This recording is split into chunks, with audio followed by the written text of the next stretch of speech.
Africa 54 est la première chaîne de télévision panafricaine, généraliste et d'information de l'Afrique vers le monde. Chaque pays africain devrait avoir un représentant œuvrant en son sein afin de permettre l'éclosion des talents, pouvant également jouer de pont avec nos pays respectifs. Bref, nous sommes panafricanistes au sens absolu du terme. Canal Africa 54, dans sa devise, la première chaîne généraliste culturelle et d'information de l'Afrique vers le monde.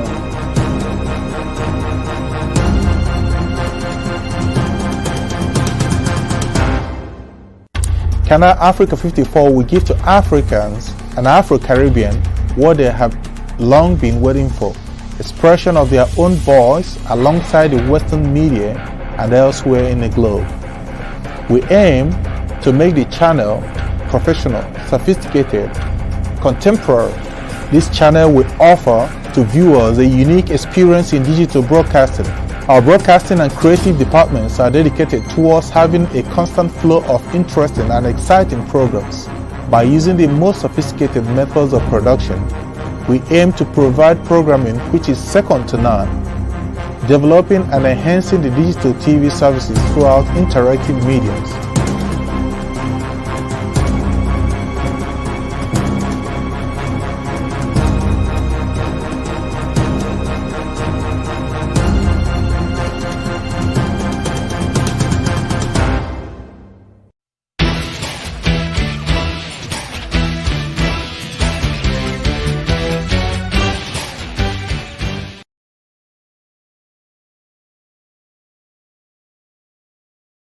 Bonsoir, bienvenue à votre émission Géopolitique. C'est Géopolitique ce soir qui va essayer de vous parler d'une situation dramatique qui s'est déroulée ce matin sur le continent africain. Un héros est tombé au front. Un leader africain est tombé au front tel qu'il avait à l'époque sous-entendu quelque part dans une de ses interventions. Idriss Déby, le maréchal du Tchad, qui était au front, est tombé des suites de blessures qu'il a reçues lors d'une attaque des rebelles dans ce pays. Nul ne l'ignore que Idriss Déby venait de briguer un 6e mandat dans son pays, mandat pour lequel il n'a pas encore prêté serment. Il ne s'est pas encore présenté pour valider son investiture. Voilà qu'un patriote qui aime son pays, qui aime la sécurité de son pays surtout, comme il voulait le faire, comme il le faisait toujours, il montrait l'exemple à ses troupes. Comment il fallait combattre pour défendre le territoire. Comment il fallait combattre pour défendre la nation menacée. Cette nation menacée pendant plusieurs années par des guerres intempestives, Idriss Déby, qui est lui-même un soldat, se mettait toujours au fond et devant les pelotons. Voilà que aujourd'hui, il n'a pas échappé à une balle, à une attaque qui n'a pas, pour laquelle il n'a pas échappé. Voilà, c'est avec beaucoup d'émotion que nous vous présentons cette émission parce que cet homme, il n'y a pas plus tard que la semaine dernière, nous parlions avec ses équipes après la campagne, après les élections, après sa victoire aux dernières élections pour lesquelles il a gagné. Oui, Idriss Déby, le chef de troupes, le maréchal du Tchad, s'en est allé. Il s'en est allé en patriote. Il s'en est allé en combattant. C'est un exemple pour les autres chefs d'État africains.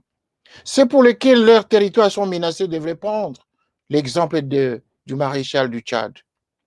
Ce fils du Tchad, ce fils africain qui s'est battu, qui a toujours montré l'exemple, qui a multiplié beaucoup de discours et de conférences, des interviews récemment pour expliquer le pourquoi il se mettait au front. Il le disait que je n'y vais pas par plaisir d'aller au front, mais j'y vais pour défendre le territoire, défendre jusqu'à ce que nous butions l'ennemi dehors. Je n'y vais pas par plaisir. Avez-vous déjà vu un chef d'État aller au front par plaisir? Non, c'est parce qu'il ne voudrait pas voir le gâchis dans son territoire. Il préférait mourir que de voir le gâchis dans son territoire pendant qu'il était vivant. En ce mardi du 20 avril 2021, Idriss Déby s'en est allé, mais les autres continueront le combat pour lequel il a montré l'exemple, car le Tchad est toujours menacé, autant d'autres pays africains le sont.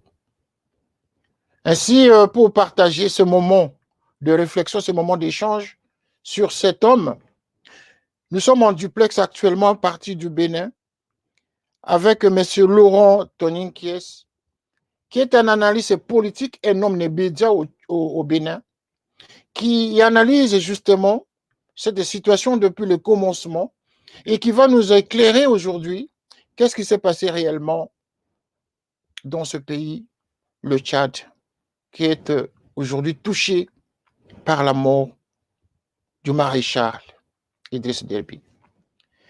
Nous allons ainsi recevoir notre ami, notre frère africain qui est au Bénin, analyste politique, M. Laurent Toninkies. À l'écran, il va essayer d'analyser avec nous ce qui s'est passé réellement ce matin au Tchad. M. Toninkies, bonsoir. Bonsoir René Kitoko, bonsoir à tous ceux qui nous suivent du côté de l'Afrique et du côté de l'Europe, bien évidemment dans le monde entier. Merci, vous êtes suivi en tout cas sur Télé Saturne, ainsi que sur la chaîne Canal Africa 54, qui est une chaîne de télévision panafricaine qui nous permet justement de relier les réalités du continent africain vers le monde. Et donc, vous qui êtes au Bénin, vous êtes en tout cas les bienvenus à vous joindre à nous pour faire les grands débats tous les jours sur tous les événements qui touchent le continent africain à partir du Bénin. Alors, M. Toninkies, comme nous l'avons déjà préparé cette émission, d'abord, nos équipes vous remercient pour votre disponibilité. Vous avez été vraiment très spontané à réagir et à dire, vous allez donner votre commentaire sur cet événement malheureux qui est arrivé aujourd'hui au Tchad. Commençons d'abord par parler d'Idriss Déby. Pouvez-vous d'abord vous présenter pour l'intérêt de nos téléspectateurs qui nous écoutent et qui nous suivent? Merci René Kitoko, je suis bien évidemment Laurent Toninkies, je suis journaliste, analyste politique sur la télévision privée au Bénin Eden TV. Je suis également promoteur de la plateforme d'information africaine inewsafrica.com, www.inewsafrica.com, et donc qui travaille sous le couvert de la société African Winners et Communication. Voilà, donc pour me présenter rapidement, voilà ce que je peux dire. Je suis par ailleurs membre de plusieurs associations qui travaillent pour la dignité de l'homme noir, de la race noire. Je suis également membre du caucus panafricain de l'État de la diaspora, ambassadeur itinérant de l'État de la diaspora, un État qui a été créé par Louis-Georges le Martiniquais, qui regroupe les afro-descendants de par le monde. Voilà, c'est fait. Les téléspectateurs vous ont découvert aujourd'hui et vous découvrez de plus en plus désormais lors des différents échanges que nous aurons à faire à partir de l'Afrique et spécialement de ce côté de l'Afrique de l'Ouest. Et pour répondre maintenant à la question, pouvez-vous d'abord nous situer le Tchad et nous expliquer politiquement l'influence du Tchad par rapport à l'Afrique de l'Ouest et des menaces justement que le Tchad connaît depuis que le président Idriss Déby est arrivé au pouvoir, c'est-à-dire nous parler en quelque sorte de sa vie, la vie de l'homme. Merci beaucoup, René Kitoko. Il faut parler d'abord de l'homme qui est décédé malheureusement aujourd'hui. C'est une perte pour l'Afrique. Il faut le dire, même si dans une certaine mesure on peut dire que c'est un dictateur, quelque part, Idriss Déby, c'est une perte pour l'Afrique parce que, d'abord, pour parler de lui, c'est un Tchadien qui est né en 1952. Il faut dire que à partir de 1919, il est rentré de plein pied dans la politique, bien qu'étant militaire.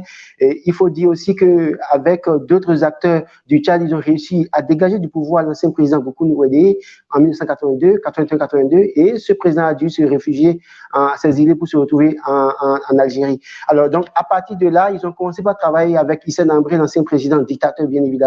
Ils étaient trois d'ailleurs.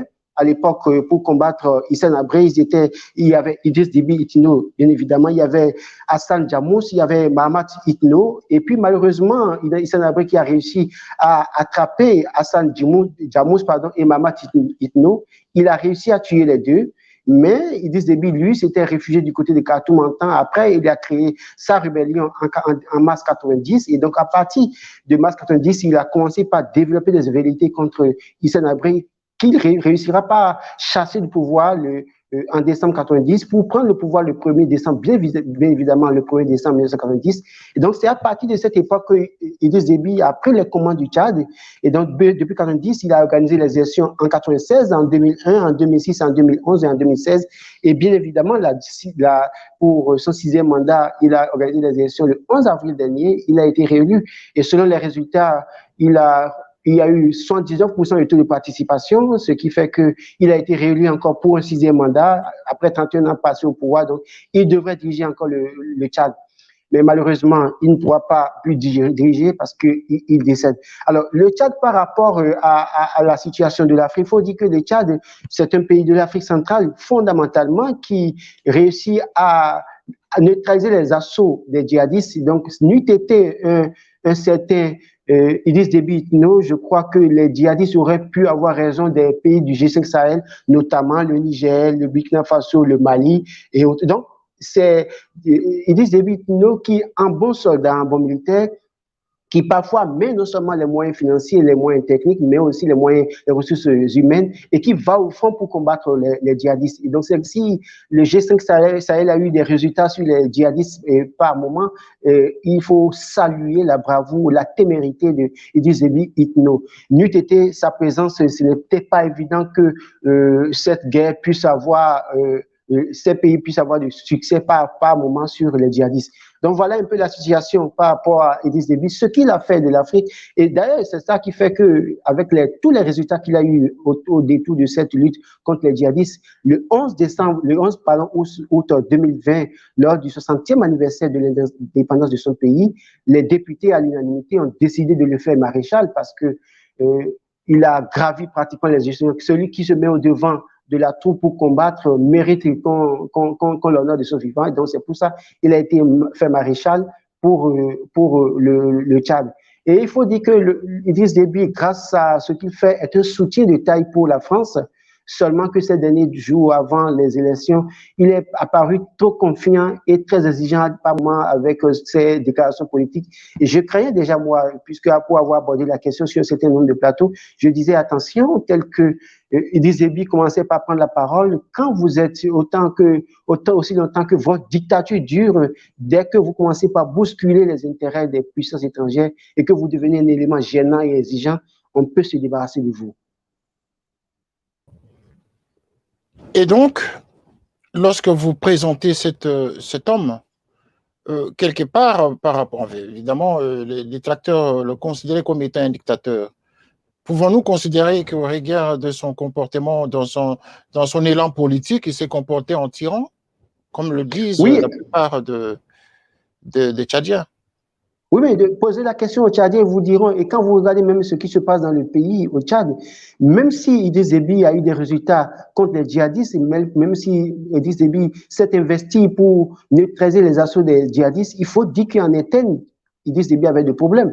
N'oubliez pas qu'au Tchad, la pauvreté sévit évidemment. Un pays qui produit du pétrole, producteur de l'or noir, qui a beaucoup de ressources, mais qui malheureusement, les populations vivent, il y en a qui vivent encore sous le seuil de la pauvreté. Donc, et à l'interne, tous ceux qui sont opposants, Idriss Déby, n'hésitent pas à les neutraliser par toutes sortes de moyens.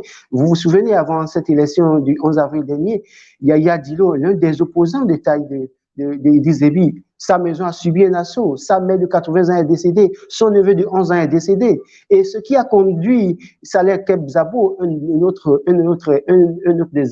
des plus influents opposants du pays, qui a finalement aussi décidé de jeter l'éponge, refuser d'aller aux élections parce qu'il craignait pour sa vie. Donc, au fond, fondamentalement, Idriss Déby, on peut dire qu'il a des résultats sur le plan militaire à l'extérieur face au djihadisme, mais en interne, il reste un tyran, il reste un dictateur. Il ne faut pas avoir peur de le dire.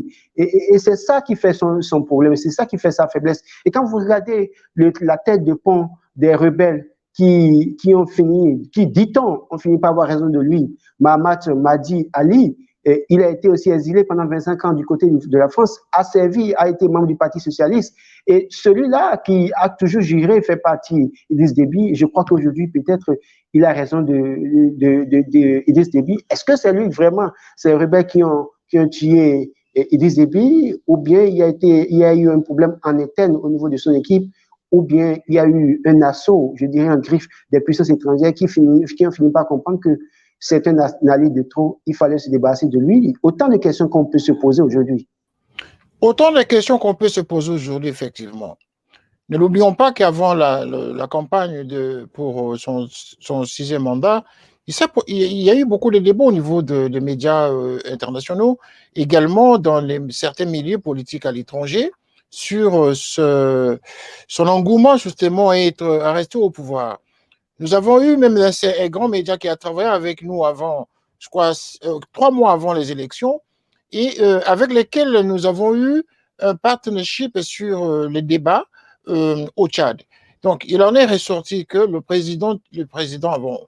le maréchal actuellement, avait expliqué que justement, s'il va briguer ce mandat, c'est par la volonté de son peuple.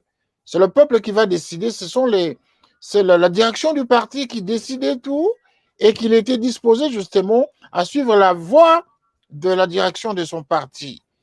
Voyez-vous? Donc, oui, vous savez, René Kitoko, vous savez oui. tous les chefs d'État en Afrique, quand il leur arrive de vouloir briguer un 3e mandat ou bien de réviser la Constitution, leur problème toujours c'est de dire que c'est le peuple qui a voulu et que c'est le peuple qui tranche. Et sachant qu'en amont, des mécanismes sont mis en place pour truquer les élections, ils sont tellement confiants qu'ils se disent que c'est le peuple qui a choisi, qui a décidé que je sois candidat. On a vu le cas en Guinée-Conakry, on a vu le cas du côté de la Côte d'Ivoire. Et donc, ces dirigeants d'Afrique, on les connaît. C'est-à-dire que quand à un moment donné, ils sont tellement assoiffés du pouvoir, ils n'ont pas envie de partir. La seule raison qu'ils avancent, c'est le peuple veut que je sois encore candidat. Et en même temps, c'est qu'on suscite des gens qui font des déclarations à l'emporte tout le temps et qui disent qu'on veut que le président revienne. Et donc, après, ils mettent sur le dos du peuple. Donc, c'est un peu ça. Donc, quand Idriss Déby dit que c'est le peuple, que c'est son parti, que ce n'est pas lui, on a vu avec Ouattara qui a dit que, comme son premier ministre a décidé que c'est le parti qui a choisi, qui a décidé que ce soit lui. Donc, voilà. Donc, c'est une raison fallacieuse pour moi que les chefs d'État qui ne veulent pas quitter le pouvoir avancent souvent pour s'éteindre au pouvoir. Et malheureusement, ils finissent mal et c'est le triste. Alors, comment voyez-vous d'abord cette période électorale? La période électorale est justement, il n'y a pas eu beaucoup d'engouement dans le monde politique africain. Parce que les Africains, surtout les jeunes, en avaient déjà marre de voir tous ces anciens continuer toujours à demeurer au pouvoir. Et on a vu en Côte d'Ivoire comment Ouattara a brigué un 3e mandat en faisant un forcing. Au Congo-Brazzaville récemment, il n'y a pas très loin qu'il y a 2 semaines. Et puis, au Tchad, le Tchad n'en faisait pas une exception. Est-ce que, aujourd'hui, quel est le climat de la jeunesse sur ce pays-là, dans ce pays-là?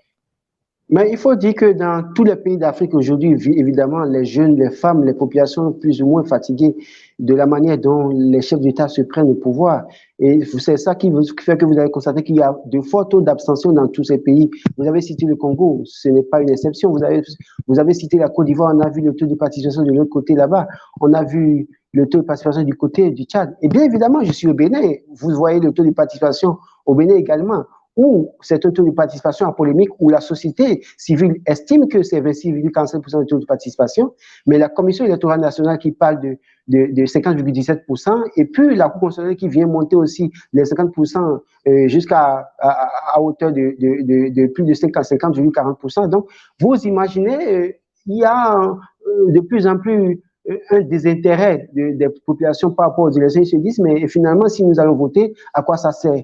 Et c'est ça aussi le problème, parce que quand on regarde un peu comment ces chefs d'État se comportent, et sachant que la plupart parmi eux ont pris en otage les institutions de leur pays, c'est que les opposants savent qu'ils ne peuvent pas gagner les élections, ils sont obligés de faire le jeu, ils forcent les choses, et quelques exceptions, on va voir, on a vu peut-être du côté de la Gambie avec Yaya Jammeh qui a été surpris par Adama Barrow, c'est une exception. On a vu du côté du Nigeria Goodluck Jonathan, qui a été surpris par Buhari, mais ce n'est pas courant, surtout dans les pays francophones, ce n'est pas courant de voir ça. Dans les pays anglophones, on peut estimer qu'il y a encore une sorte de démocratie et de transparence, mais dans les pays francophones, pour la plupart, c'est difficile.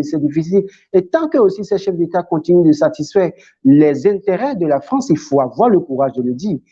Le problème des pays francophones, c'est beaucoup plus la France. Et donc, quand la France continue d'avoir ses intérêts satisfaits, je crois que ces chefs d'État sont maintenus là. Et c'est au moment où ces chefs d'État commencent à devenir exigeants que parfois les opposants ont la chance de prendre le pouvoir, ou bien encore, il y a peut-être la chance d'avoir une certaine alternance pour changer la tête. Voilà un peu la situation.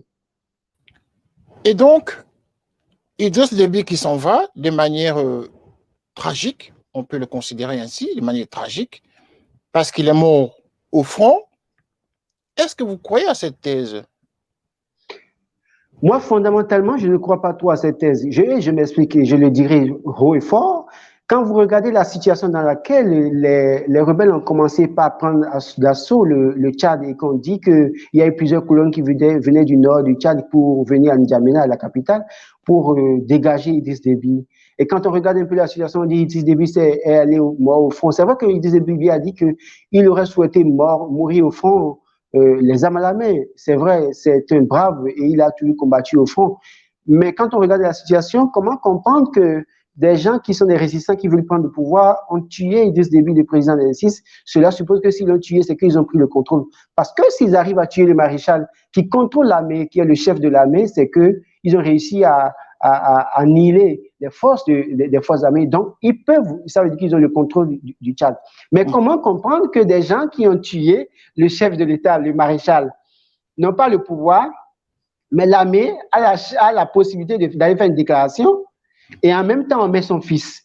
Et ça rappelle des situations. La situation en RDC avec Kabila, père, Laurent Désiré Kabila, qui est mort et qui finalement, contre l'ordre établi, on met automatiquement son fils Joseph Kabila. La situation au Togo avec Yadema qui meurt de façon tragique. La situation au Gabon avec la famille Bongo qui meurt de façon tragique. Et on arrive, contre l'ordre établi, à imposer leur fils. Donc, à des moments donnés, on a comme l'impression qu'il y a des alliés gênants, il faut s'en débarrasser. Et pour tout camoufler, il faut mettre peut-être l'un des membres de sa famille pour dire que ce n'est pas une main autre que la main interne qui l'a tué.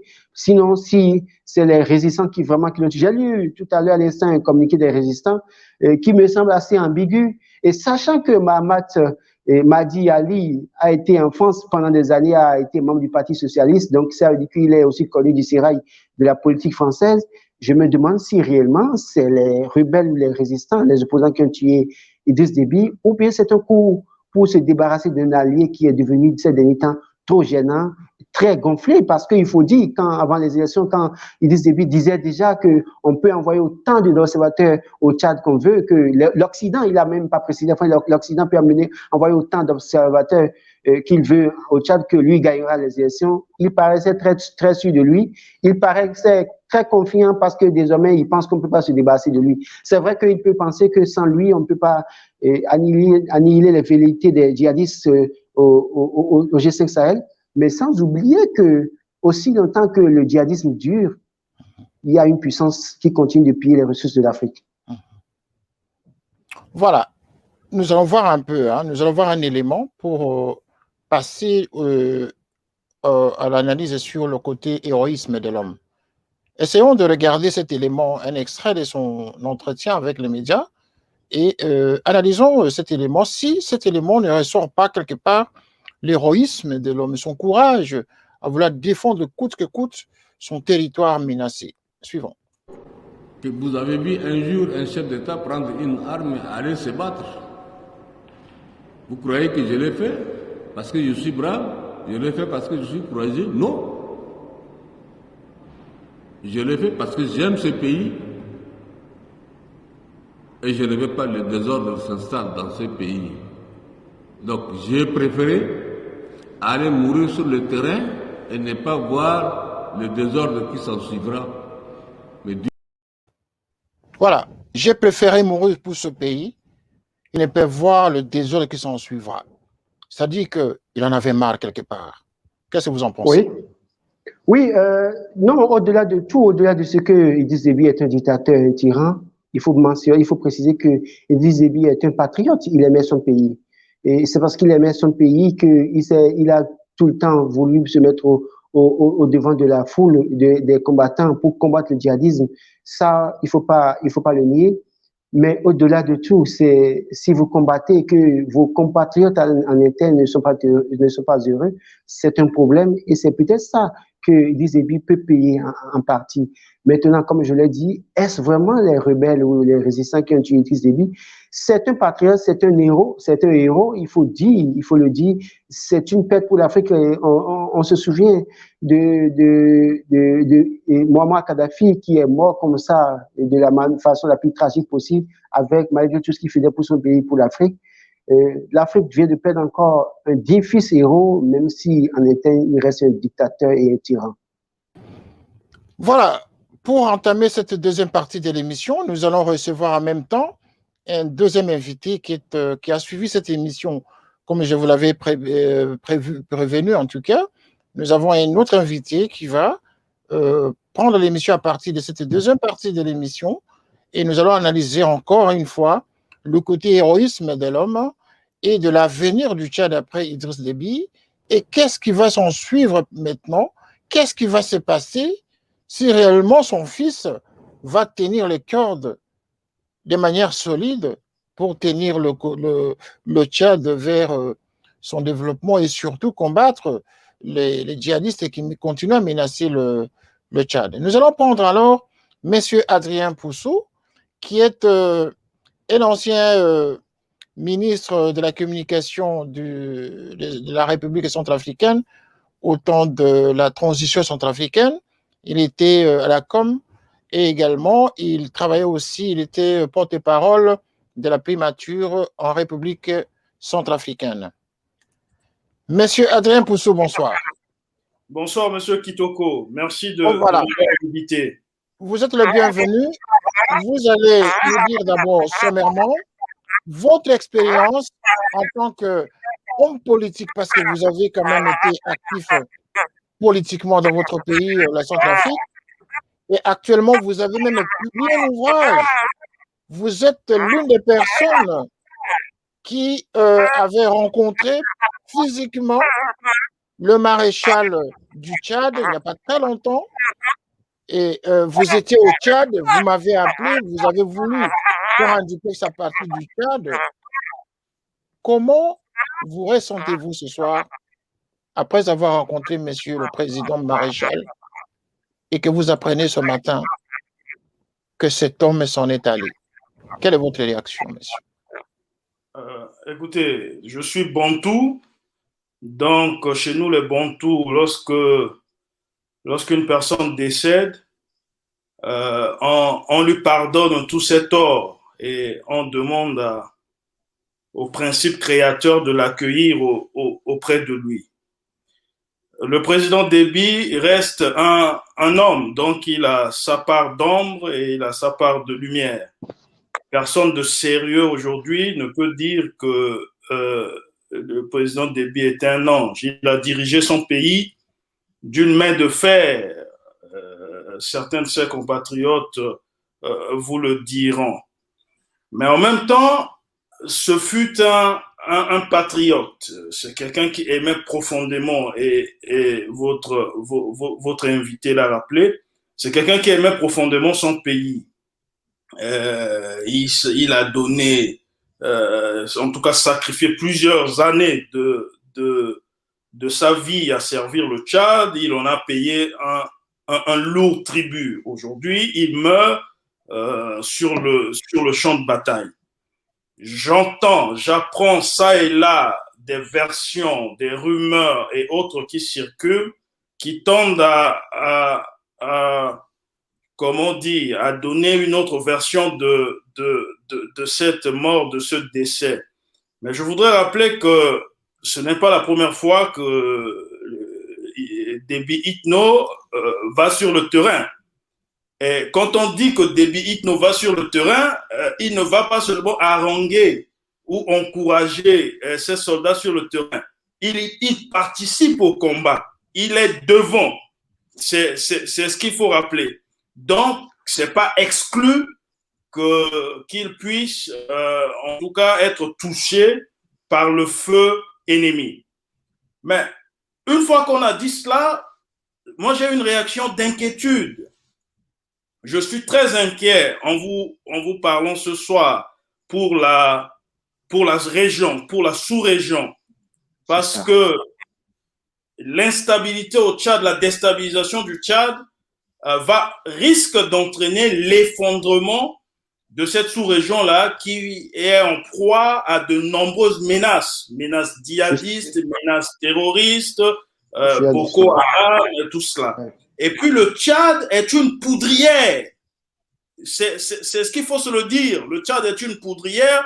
Il y a beaucoup d'armes qui circulent dans ce pays-là. Donc il faut se rappeler du précédent libyen. Le président Déby le disait lui-même. Kadhafi a été liquidé, mais le service après-vente n'a pas été assuré. Et puis, on voit ce qui se passe actuellement en Libye, qui est un non-État.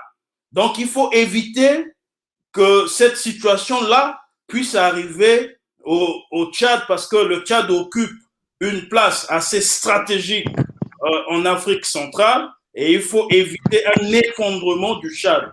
Voilà ce que je peux dire. Donc, j'ai une réaction en tant que centrafricain, africain, panafricain, j'ai une réaction d'inquiétude ce soir. Alors, votre inquiétude, moi je repose encore ma question. Vous êtes l'une des personnes qui vraiment récemment avait rencontré le maréchal.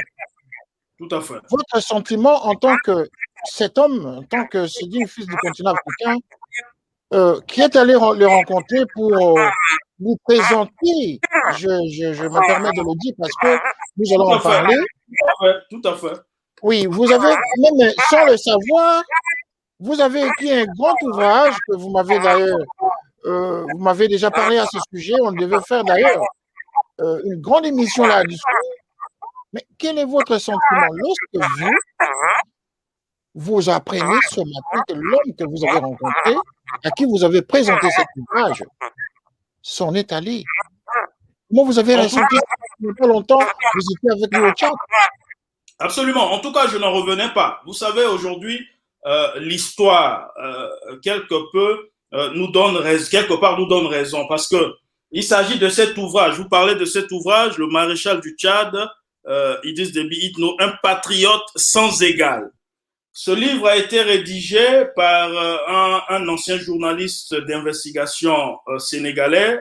Il s'appelle Hassan Ibrahim Diop. À ne pas confondre avec son homonyme qui travaille pour une chaîne que je ne vais pas citer ici sur votre antenne. Donc, je ne suis que l'éditeur. J'ai cru à ce texte, je l'ai porté, j'ai pris le texte, je suis allé, et puis j'ai rencontré le maréchal du Tchad, Idriss Déby Itno, le 23 mars, donc il y a moins d'un mois, vous voyez. Et puis, j'ai trouvé qu'il était un peu dépité. Hein? Il était un peu dépité. Et puis, on a abordé de nombreux sujets, notamment la situation en République centrafricaine, et puis les accusations, en tout cas les soupçons qu'on lui portait, puisqu'on disait, ou on disait que c'est lui qui soutient les nombreux mouvements rebelles chez nous. Et ces accusations suscitaient chez lui une vive colère. En tout cas, il me l'a exprimé clairement. Et puis, il me disait aussi que, puisqu'il était sûr de sa réélection, qu'après, à la suite de sa réélection pour un 6e mandat, là, il va se choisir, ou il va désigner un vice-président, puisque c'est prévu par la Constitution, à qui il allait déléguer un certain nombre de ses prérogatives pour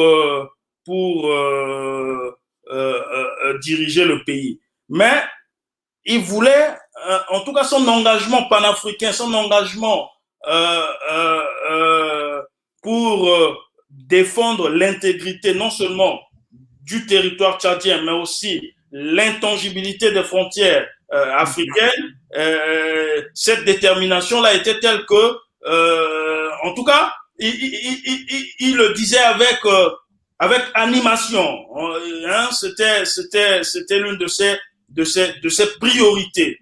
Et puis, je suis quand ce matin, en ouvrant la radio et que je découvre que ce monsieur-là n'est plus de notre monde des humains, je peux vous le dire, j'ai eu quand même un choc. Enfin, j'ai douté, j'y croyais pas. Et puis après, ben, je me suis rendu à l'évidence. Mais il faut se le dire, je l'ai dit au début de mon intervention, ce n'était pas un ange, ce n'était pas un démon non plus. Mais, et puis, comme je l'ai dit, une vaine prétention de penser qu'on a raison, qu'on a forcément raison. Et c'est une vaine prétention de penser que c'est parce qu'on a raison et qu'on a que c'est seulement les idées à soi qui peuvent diriger un pays. Vous savez, 1000 ans après nous, ceux qui viendront, ils trouveront toujours de quoi à faire pour faire développer nos pays. Et c'est un peu ce que je lui disais. Je disais, mais Maréchal, quand est-ce que vous allez vous fatiguer, hein, et que vous allez vous retirer pour vous reposer parce que vous le méritez. Il disait il m'a répondu clairement que tant que il y a des priorités, tant qu'il y a des menaces djihadistes et autres sur le Tchad, eh ben, il restera à la barre. Donc voilà, il est mort, comme on dit, sur le champ d'honneur. Sur le champ d'honneur. Maintenant, il appartient, je crois qu'on va en parler au cours de cette émission, il appartient aux Tchadiens de penser ou de décider de ce qu'ils voudront faire de leur pays après le départ du maréchal Déby. Parce que Déby Itno était un rempart, une sorte de soupape. Il faut, ça justifie mon inquiétude. Il faisait, en tout cas, il avait cette capacité-là de mettre un certain nombre de gens d'accord. Il avait cette capacité-là de trouver un point de jonction, hein, entre des points de vue contradictoires. Il avait cette capacité-là. Aujourd'hui, eh ben, le rempart n'est plus. Il faut espérer que le génie tchadien va aider ce pays-là à continuer, en tout cas les institutions de ce pays-là à continuer pour éviter une instabilité aux conséquences dramatiques. D'accord. Est-ce que vous êtes d'avis, comme M. Laurent Témignac qui est au Bénin, notre autre intervenant qui est au Bénin, êtes-vous d'avis qu'il pourrait y avoir une sorte de révolution de palais ou un coup venu de l'extérieur pour déstabiliser tout simplement l'homme par rapport à sa longévité au pouvoir? Bon, tous les scénarios sont possibles, mais moi je veux privilégier la version officielle. Je vous ai dit, ce n'est pas exclu qu'il y ait une autre explication que celle-là. Mais ce n'est pas exclu non plus qu'il était sur le terrain. Et il y a le chef des facts qui a reconnu aujourd'hui sur une antenne concurrente qu'ils ont remarqué sa présence sur le champ de bataille et que c'est ce qui a fait que les combats ont été violents et rudes. Donc, et puis, en plein combat, ils ont vu un hélicoptère arriver, transporter un blessé. Donc, il imaginait, lui, que effectivement, le maréchal a été touché. Maintenant, vous savez que dans tous les régimes, dans tous les palais, il y a des contradictions. Et dans cette famille-là, cette famille Zakawa du Tchad, la famille d'Idriss Déby Itno, il y avait un certain nombre de contradictions, il y avait un certain nombre de frustrations. Vous vous souviendrez que la maman, la mère d'un opposant qui est en réalité son cousin, a été tuée il y a 2 mois. Tout ça a amené des frustrations au sein de cette famille. Mais de là à dire que il aurait été tué par l'un de ses fils ou qu'il aurait été liquidé par l'un des membres de la garde présidentielle, il y a un pas que je me refuse de franchir.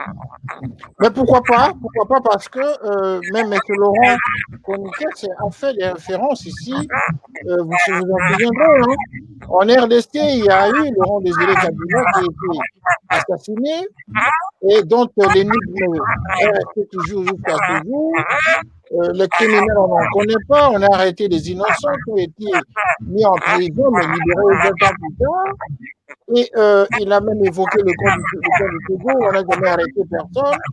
Il a également sous-entendu le cas du Gabon. Pourquoi pas au Tchad?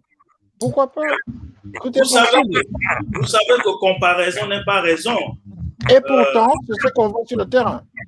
La configuration, parce qu'il faut tenir compte des spécificités de chaque pays, des réalités locales. La configuration de la garde présidentielle au Tchad est telle que ces genres d'attentats ou d'atteinte à l'intégrité physique du chef est presque impossible, parce que vous savez que depuis 4 ans, le chef du conseil militaire, qui est l'un des fils du maréchal Déby Itno, il dirige la garde présidentielle. C'est lui qui est à la tête de la garde présidentielle. Et cette garde présidentielle est composée à pratiquement 100% des membres de la famille, de la lignée directe du clan du maréchal Déby Itno. Alors, donc, c'est compliqué, c'est difficile qu'au sein de ce clan-là, au sein de cette famille-là, il y ait quelqu'un qui soit tenté ou amené à attenter à l'intégrité physique de Déby. En même temps, je l'ai dit, les champs du possible restent ouverts. Tout est possible. Voilà. Mais nous sommes des gens sérieux. On va se fier, on va se contenter de la version officielle jusqu'à ce que, en tout cas jusqu'à preuve du contraire, comme on le dit, si vous pouvez me permettre cette familiarité. Et pourtant, dans l'exemple que vous venez d'évoquer, pour amener votre propos, alors, moi, je pareil, c'est Joseph Kabila qui assurait la sécurité présidentielle à l'époque. C'est lui qui mettait des gens qui pouvaient être là au chef et tout ça. Mais ça n'a pas empêché à Laurent Kabila d'être assassiné. Alors, M. Laurent Tanier, nous revenons vers vous, nous allons parler désormais maintenant de l'avenir du Tchad. Comment percevez-vous le Tchad après le maréchal Itno? Alors, le Tchad après le maréchal Itno, je pense que le Tchad ne va pas pour autant sombrer, parce que vous vous souvenez, on a évoqué le cas du Togo, on a évoqué le cas de la RDC. Étant aussi longtemps que les fils sont là et sont protégés par les puissances, je crois que le pays se porterait plus ou moins bien. Et donc, si c'est le fils du maréchal qui est là, Mahamat, bien évidemment, qui est là, et qu'il a le soutien de la France, bien évidemment, qui était un des alliés dont Idriss Déby était l'un des alliés, je crois que le Tchad ne va pas pourtant sombrer. Seulement, est-ce que Mahamat pourra prendre le devant des forces armées comme son père pour aller combattre les djihadistes? C'est ça le problème. Et je crois que Adrien Poussou a bien évidemment posé le problème, parce que le diagnostic, parce que quand vous regardez le combat contre le G5, dans le G5 Sahel contre les djihadistes, Idriss Déby prenait fait cause pour son peuple et se mettait devant pour combattre les djihadistes. Dans toute cette zone, aucun chef d'État ne voulait prendre le devant pour aller combattre les djihadistes. Il était le seul à mettre, je l'ai dit à l'entame de l'émission, les moyens financiers, les moyens techniques, les ressources humaines, bien évidemment, pour combattre les djihadistes. Alors, est-ce que son fils aura la même carrure, la même bravoure, la même témérité pour combattre les djihadistes? Là reste le questionnement. Et en dehors de ça aussi, on risque d'avoir un problème d'insécurité totale dans les zones du G5 Sahel. Souvenez-vous que pendant les élections la période, au cours du processus électoral au Niger, il y a eu beaucoup d'attaques djihadistes et même après l'investiture de Mohamed Bazoum, l'actuel président du Niger, il y a beaucoup d'attaques. Au Burkina Faso, vers la frontière, au niveau des trois frontières, la zone des trois frontières, il y a énormément de crises là, énormément de dégâts là. Donc, le seul qui faisait encore peur aux djihadistes, c'est encore Idriss Déby Itno. Sa mort aujourd'hui pose un problème. Est-ce que son fils pourra valablement remplacer le père, être téméraire, aller au-devant de la scène pour combattre les djihadistes? C'est là le problème. Au-delà de ça, en interne, on peut être sûr que Mahamat peut réussir à contrôler. D'ailleurs, la transition, il y a une transition de 15 généraux, donc il est le plus jeune, il est à la tête aujourd'hui de cette transition. Cela suppose que quelque part, il a le soutien. Parce que si ces anciens généraux ont accepté être dans une équipe de transition de 15 personnes et avoir à la tête un jeune, c'est qu'il y a toujours quelque part une force qui contrôle tout et qui impose peut-être le petit, et ils sont obligés de respecter parce qu'ils ont aussi des devoirs vis-à-vis de ces puissances étrangères. Donc, en interne, le problème ne se posera pas pour autant. On a vu Kabila régner jusque-là. On a vu Ali Bongo qui est là. Ali Bongo qui, bien évidemment, progressivement, continue à commencer par positionner son fils Nourdine. Ça veut dire que s'il est totalement invalide, il pourra positionner son fils Nourdine Ali Bongo, qui pourra diriger le Gabon. Et on a vu du côté du Togo, fort qu'il règne en maître depuis le décès de son père, tant qu'il a le soutien de la France, il peut rester et au-delà de tout, les opposants ne pourront pas prendre le pouvoir. Mais le problème d'insécurité dans la zone du G5 Sahel posera problème parce que il n'y a pas un chef d'État là qui puisse prendre le devant pour peut-être aller combattre comme Idriss Déby.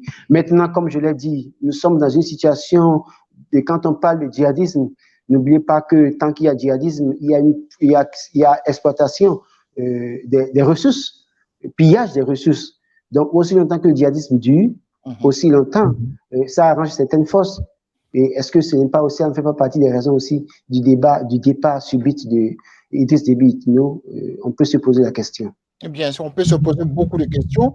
Et donc, il y a lieu maintenant de rappeler que son fils, donc le général-major Mahamat Idriss Déby Itno, il est âgé de 37 ans et c'est lui qui prend les rênes du pouvoir comme ça, en suspendant plutôt la Constitution et l'Assemblée nationale jusqu'à nouvel ordre. Comme je l'ai dit, c'est-à-dire que, comme je l'ai dit souvent, quand ça arrive comme ça, il y a on bafoue les règles préétablies, on ne respecte plus la Constitution, on dissout tout et on impose quelqu'un. C'est ça au Togo, c'est ça au Congo, c'est ça au Gabon et c'est ça qu'on voit encore au Tchad.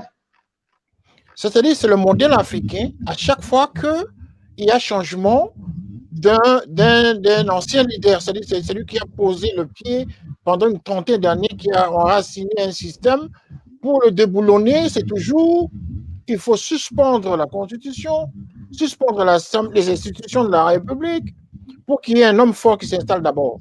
Nous avons vu le cas au Mali. Ce n'est pas souvent ça, c'est que les forces et ces puissances étrangères ont intérêt à mettre des gens soumis. Voilà. Parce qu'au niveau de l'opposition, quand vous regardez les luttes des opposants, c'est parfois ces gens insoumis qui veulent renverser l'ordre des pays établis, qui profitent aux puissances étrangères. Donc quand c'est comme ça, ces puissances sont obligées de mettre des gens qui sont soumis, qui peuvent continuer à satisfaire leurs intérêts. Et c'est ça la situation. Sinon, autrement, on n'aurait pas pu assister à de tels systèmes préétablis qui sont pas bafoués de côté et qui, évidemment, on vient imposer les fils de ces tyrans ou bien de ces dictateurs qui ont rien à mettre pendant des années. Et comment expliquer le choix du fils dans cette configuration-là? C'est qui décide? Comment ça se passe? Est-ce que tout simplement c'est parce que c'est le chef le fils à papa, ou c'est lui qui avait vraiment le pouvoir dans l'armée après son père, alors que lui n'est que général-major, c'est-à-dire qu'il avait plus de pouvoir que les généraux de l'armée? Comment expliquer ça? Non, pas qu'il a le pouvoir plus que les généraux de l'armée, pas qu'il ait été le fils à papa. On sait qu'au niveau du système qui avait été mis en place avec son père, il y a beaucoup de généraux qui avaient servi son père, qui sont contrôlés, qui ont été contrôlés parce que dont on connaît aussi les manières de faire et autres là. Donc, dans une certaine mesure, il n'y a que quand le père meurt comme ça, entre les leaders qui entouraient le père, il y a toujours un problème de consensus. Qui maître, qui n'est pas maître.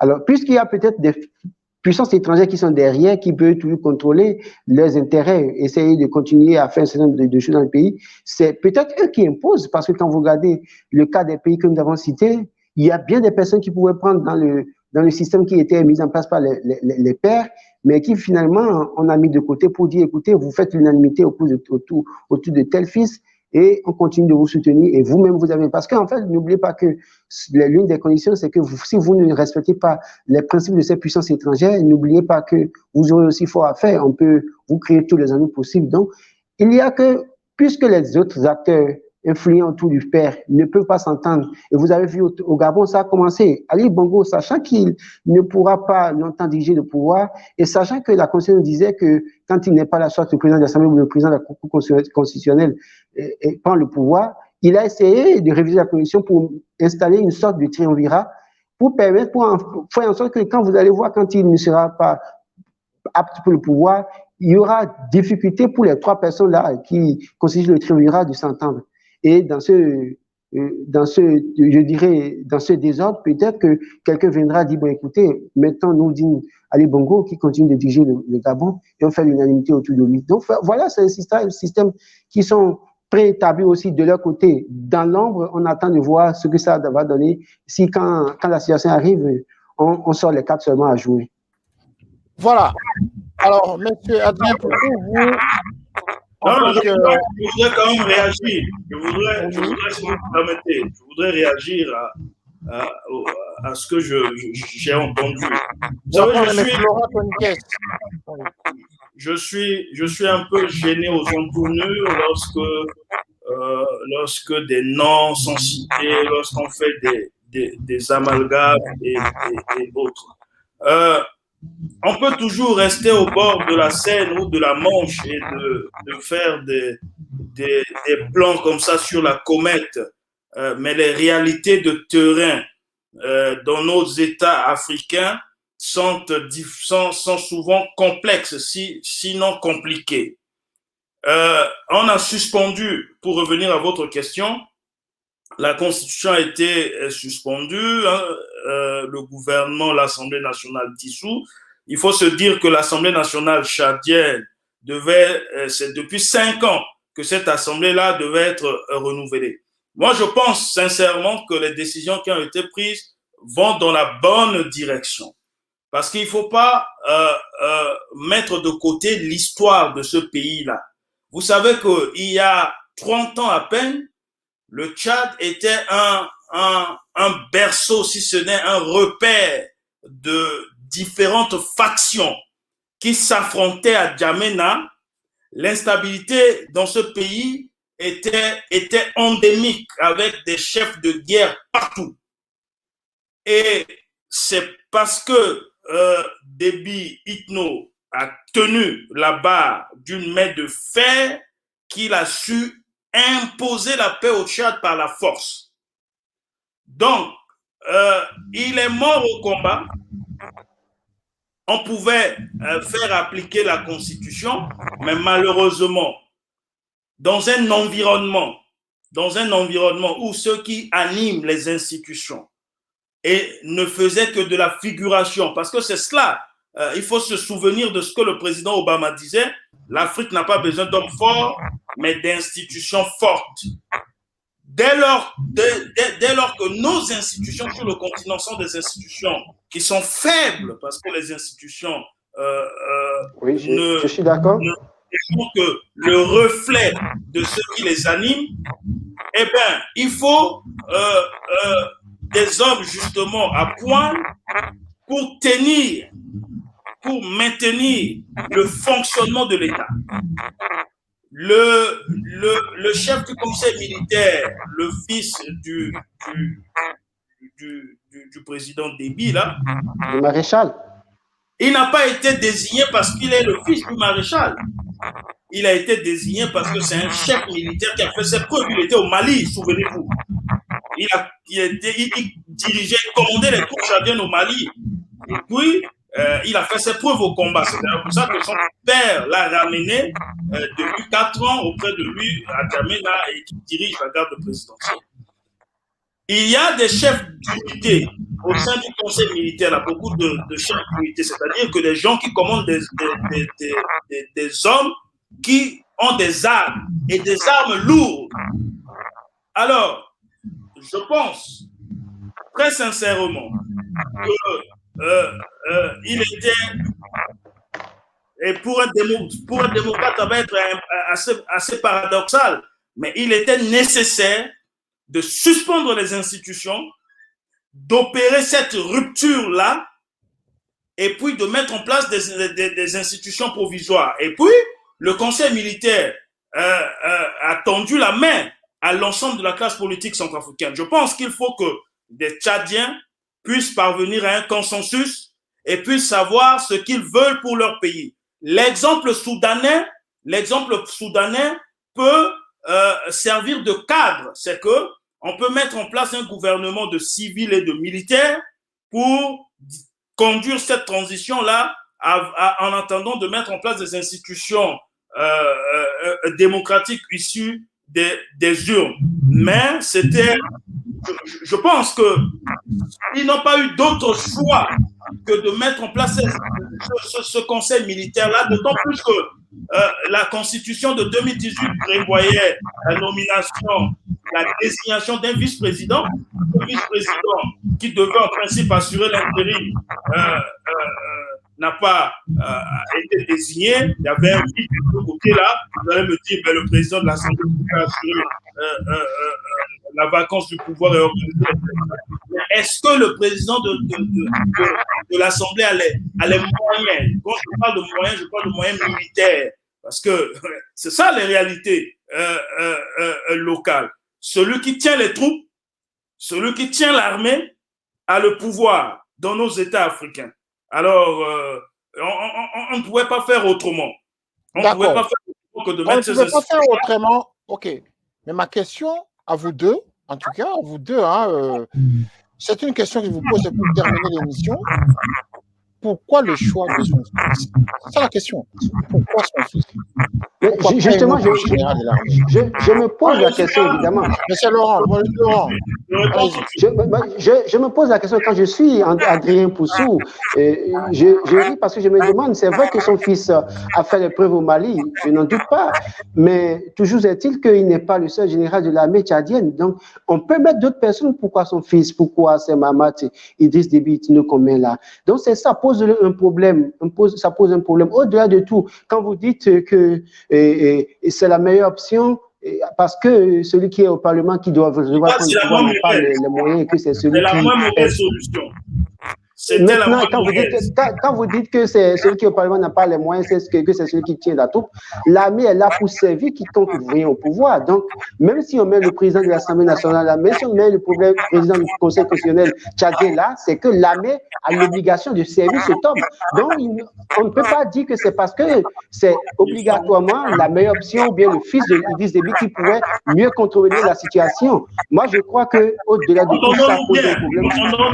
Entendons-nous bien, cher ami, quand je dis la moins mauvaise solution, pas que nécessairement parce que le fils Déby a été désigné pour assurer sa continuité. Non, c'était la moins mauvaise solution parce qu'un conseil militaire a été mis en place. Ce conseil militaire pouvait être dirigé par n'importe quel chef politique.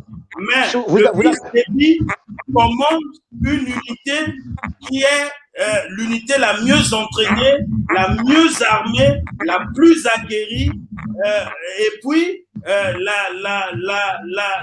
celle qui peut faire le coup de feu. Je pense que c'est peut-être parce qu'il est à la tête d'une unité qui est la mieux aguerrie que ces autres collègues généraux l'ont désigné. Mais n'étant pas dans le pour répondre à la question de M. Kitoko, en ce qui concerne pourquoi on désigne les fils. Bien entendu, nous sommes dans le cadre de la République et dans le cadre de la République, les places se gagnent par le mérite. Il n'y a pas de succession dynastique. Ce n'est pas une royauté. Et puis, il n'y a pas de succession de droit divin. Je vous ai dit, il faut tenir compte des réalités locales, du contexte de chaque pays Et puis, quand les gens prennent des décisions, ils tiennent compte, en tout cas, ils sont guidés par l'intérêt supérieur de la nation. Il ne faut pas balayer cet aspect des choses d'un revers de la main. Oui, mais le problème, c'est quoi, mais écoutez, René Kitoko, si vous permettez, André Poussou, si vous permettez, quand j'entends Adrien Poussou dire que le fils n'est pas là pour assurer la continuité du règne de son père et qu'il est là pour une transition, souvenez-vous, en RDC, on avait dit que Joseph Kabila était là pour la transition. Il a fait combien d'années au pouvoir? Souvenez-vous, au Togo, on a dit que Faure était là pour une transition. Il a fait combien d'années au pouvoir? Donc, pour dire qu'au-delà de tout, Mahamat Idriss Déby Itno qui est là, c'est vrai qu'il est là pour une transition de 18 mois, mais Dieu seul, personne ici parmi nous trois ne peut dire combien d'années ce jeune pourra faire encore au pouvoir. Donc c'est ça la crainte, et c'est pourquoi on se pose alors la question, pourquoi son fils, pourquoi pas un autre? Voilà, pourquoi son fils et pas un autre? Monsieur Adrien Poussou, nous savons que vous réagissez probablement avec l'instinct politique qui était dans les affaires à un moment très important de l'histoire de la République centrafricaine, et que oui, vous avez encore le reflet de cet homme politique, nous le savons, mais je ne confirme pas que ce que vous dites se rapproche des sentiments de supporter tel ou tel camp du côté du Tchad, quand ayant été rencontré le maréchal avant sa mort ce matin. Nous espérons que ce débat va continuer, chers amis. Nous espérons qu'au courant de la semaine, la direction de notre chaîne va vous envoyer des invitations encore une fois pour éclairer en tout cas l'opinion, pour continuer à nous écrire. Beaucoup de gens qui nous envoient des messages par rapport à la qualité du débat de ce soir, découvrent justement par rapport à la suite au décès inopiné du maréchal du Tchad. Je vais vous donner chacun 30 secondes pour dire un dernier mot avant de terminer notre émission de ce soir. Bon, je permets à Adrien Poussou. Écoutez, moi, comme je l'ai dit, merci de m'avoir invité pour parler de ce drame qui frappe notre continent, notre sous-région. Je profite de votre antenne pour faire la promotion de cet ouvrage-là qui est disponible dans les bonnes librairies. Mais il faut tenir compte du précédent libyen et agir pour que ce qui s'est passé en Libye ne se passe pas au Tchad. Parce que le Tchad est dans une sous-région, dans une région, je l'ai dit, menacée. Il y a beaucoup de menaces dans cette sous-région et il y a beaucoup de faiblesses également dans cette sous-région. Et il ne faudrait pas que la disparition du maréchal Déby Itno puisse accélérer un mouvement de déstabilisation et l'effondrement de l'ensemble de la sous-région. Merci, Monsieur Laurent. Alors, oui, tout comme Adrien Poussou, je vous remercie pour l'occasion que vous m'offrez d'intervenir sur votre chaîne. Et je dis condoléances au peuple tchadien. C'est vrai que Idriss Déby, au-delà de tout, comme l'a dit Adrien Poussou, il n'est pas un ange. Malheureusement, il a succombé suite à l'attaque. Je crains beaucoup plus pour le G5 Sahel. Je crois que les chefs d'État du G5 Sahel, notamment Mohamed Bazoum du Niger et Christian Kaboré du Burkina Faso, la transition au niveau du Mali, ces pays du G5 Sahel, je souhaite que chacun d'eux puisse prendre les taureaux par les cornes pour comprendre que le maréchal n'est plus là pour combattre à leur place. Chacun d'eux doit mettre en place des stratégies pour annihiler les velléités des djihadistes. Autrement, on risque d'avoir l'effondrement, comme l'a dit Adrien Poussou, de tout le G5 Sahel. Et ce ne serait pas bien pour l'Afrique. Dernière question. Pouvons-nous considérer que le maréchal Idriss Déby s'en est allé en héros ou en patriote? Si on s'en tient à la version officielle, il est parti en héros et en patriote. Si on s'en tient à la version officielle, il est parti en héros et en patriote parce qu'il a souhaité mourir sur le champ de bataille. Ça s'est passé selon la version officielle. C'est un héros, c'est un patriote. Salue le combattant, salue je dirais, le digne fils d'Afrique. Digne fils d'Afrique. Monsieur Adrien Poussou, en héros ou en patriote? Il avait déclaré, je préfère mourir plutôt que de voir le désordre s'installer au Tchad. Donc, ça définit l'homme. Alors, pour moi, il est tombé sur le champ d'honneur. Il est tombé sur le champ d'honneur. C'est un exemple d'un héros authentique. Que dans certains pays, on fabrique les héros. Dans la plupart des gens qui parfois n'ont pas posé des actes héroïques, mais qui, par la suite, pour des raisons sentimentales, deviennent des héros pour satisfaire tel ou tel camp politique. C'est un patriote authentique, ça on peut retenir de lui. Oui, voilà. C'est vrai que c'est un patriote authentique. Malgré les problèmes internes qu'il y a sur le plan économique et autres là pour la population, c'est un patriote qui défendait vaillamment son pays. Et ça, on ne peut pas douter, on ne peut pas le nier. Donc, c'est un patriote et maintenant, c'est un héros qui a accepté d'aller au front et mourir au front. Voilà, mes chers amis, je vous remercie en tout cas, je vous remercie. Mais avant de quitter l'antenne, je vais vous lire les compliments qui viennent des intervenants par rapport à la qualité de cette émission. Vous avez la primeur justement de recevoir ces compliments parce que il y a des gens qui nous écrivent. Je ne sais pas si la direction va me permettre de citer le nom des gens. Le dernier nous dit ceci, merci aux intervenants pour les réflexions riches. Continuez encore ce débat, revenez encore pour nous enrichir. Parce qu'au moins, on a senti la hauteur dans le débat panafricain. Vous avez été à la hauteur d'élever le débat sans état d'âme. Il y en a d'autres qui ont écrit, mais je préférais vous citer celui-là, qui conclut en disant que tout ce qui manque, que de vous envoyer probablement une bouteille de champagne chacun. Parce que vous avez montré que l'Afrique a des talents, l'Afrique a encore des élites, a encore des intelligences qui peuvent analyser les situations de manière spontanée. Merci, monsieur. Et nous allons nous rappeler encore une fois pour nous convenir du jour du débat prochain, probablement ce week-end ou avant le week-end, car l'Afrique a besoin de ces analyses-là. Merci de cette émission géopolitique. Ce sera un plaisir. Salut du côté de Cotonou. Voilà, nous sommes partis, c'est la fin de cette émission. Nous avons eu Adrien Poussou, qui est ex-ministre centrafricain, il était en duplex avec nous. Et nous avons eu également M. Laurent Tenikes, lui c'est à partir du Bénin, analyste politique et journaliste à partir du Bénin. Vous avez senti la hauteur du débat. Adrien Poussou, qui est également journaliste, qui est aussi une maison d'édition qu'il dirige actuellement. Donc, ce sont des gens qui sont très actifs, en tout cas, dans le monde journalistique et politique. Vous avez senti le niveau du débat pour lequel nous vous invitons justement à vous joindre à nous pour un prochain débat autour de cette situation du Tchad, car le maréchal s'en est allé en héros et en patriote africain. Voilà, c'est un bon exemple pour certains chefs d'État africains. Allez au fond lorsque votre territoire est menacé. Allez au fond lorsque vous sentez que le pays est en insécurité. Allez au fond pour donner l'exemple justement au peuple que vous êtes un combattant de la liberté, un combattant et défenseur de votre territoire. C'est cela l'exemple d'un héros. Oui, il s'en est allé parce qu'il voulait défendre son territoire. Il défendait son peuple. Que son âme repose en paix.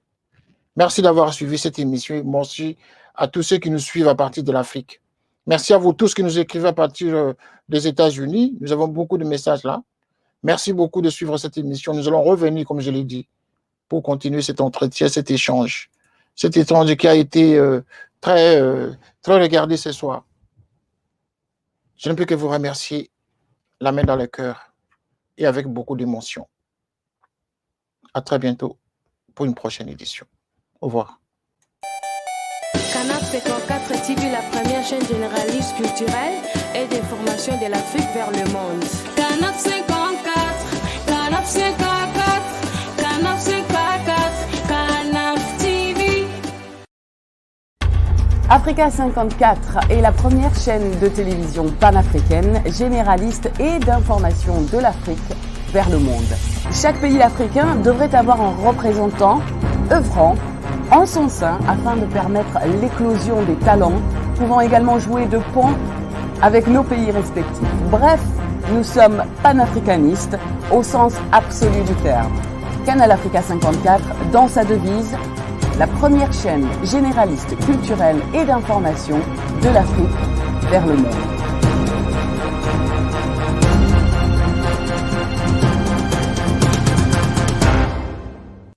Canal Africa 54 will give to Africans and Afro-Caribbean what they have long been waiting for, expression of their own voice alongside the Western media and elsewhere in the globe.